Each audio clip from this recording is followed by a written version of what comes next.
What's up everyone, welcome back to Miles of Bacon Games, and this week we're talking about Gunbrella from developer Doinksoft.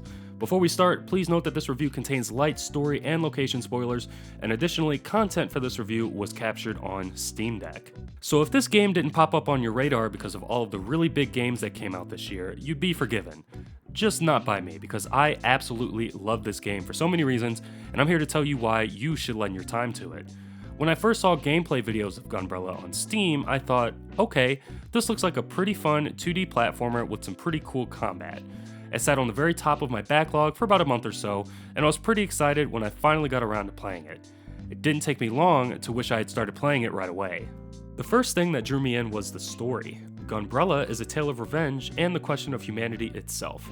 In the first scene of the game, our wife is murdered and our child is stolen, prompting us to find the man who committed these crimes against us and bring them to justice. But there's a twist. For reasons unknown, the weapon used to commit the crime is left at the scene, so we decide to take it with us on our quest for revenge. Right away, we're left with more questions than we have the answers to. Who killed our wife? Who took our child? And why did they do it to us? At this point, we don't even know the name of our character, yet the framing of the scene connects us to them through a desire to have these burning questions answered. In order to try and answer these questions, we'll need to investigate. Investigating is the primary way forward in Gunbrella, as they'll not only provide information, but will lead you to meeting important people, discovering interesting places, and obtaining valuable items.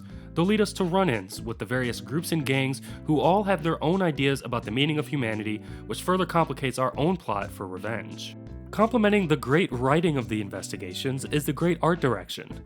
Gunbrella features a dark color palette that does an incredible job of painting the picture of a lifeless world, with fading hope amongst the people that live there.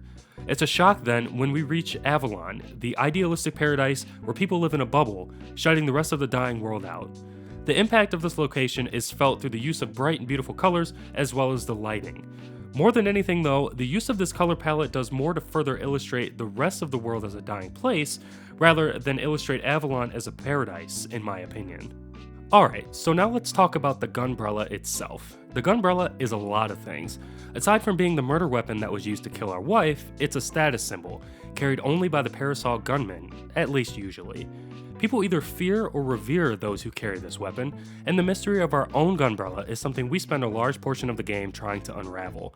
But despite this weapon having a complicated story, it's actually pretty simple and incredibly fun to use. As the name implies, the Gunbrella is a gun that doubles as an umbrella. At first, you'll only have access to shotgun shells, limiting you to close-range combat. But as you progress through the game, you'll gain the ability to purchase ammo upgrades, at which point you'll be spewing flames, firing grenades and long-range rifle rounds, and much more, all from your trusty Gunbrella. But wait, there's more. The Gunbrella also doubles as a traversal tool, allowing you to dash, zipline, and glide through areas. Add to this the ability to parry, and you've got a truly unique and special tool. Doinksoft could have easily made a separate weapon or tool for each of these things, but the choice to include it all into one weapon makes this one of my favorite in-game tools of all time.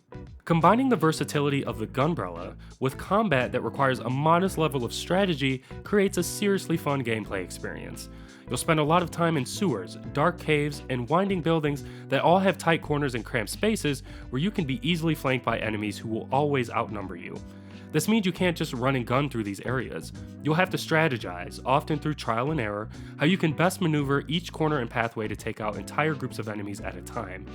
But by the time you master all of Gunbrella's tools, you'll be running circles around these enemies, which at that point makes for a really addicting combat experience. And you'll need that mastery to take on the bosses of this game, which serve as the real test of your Gunbrella skills. So with that said, personally, I couldn't really find a downside or flaw to this game worth mentioning. Not to say that you or others may not find some issues with it of your own, it's just to say that this game left me thoroughly impressed on all fronts. From its truly unique combat and weaponry to its incredibly deep and harrowing story, there wasn't a box that this game didn't check for me. In a year with so many huge titles released, Gunbrella offers a fantastic alternative that'll surely satiate your appetite for a truly unique 2D pixel art platformer. If you want more details on my thoughts regarding Gunbrella, visit MylesOfBaconGames.com for my full review, and I'll leave a link to that in the description below. You can also follow me on Twitter at MylesOfGames and on Instagram at MylesOfBaconGames for daily content. Thanks for watching, and I'll see you guys next time.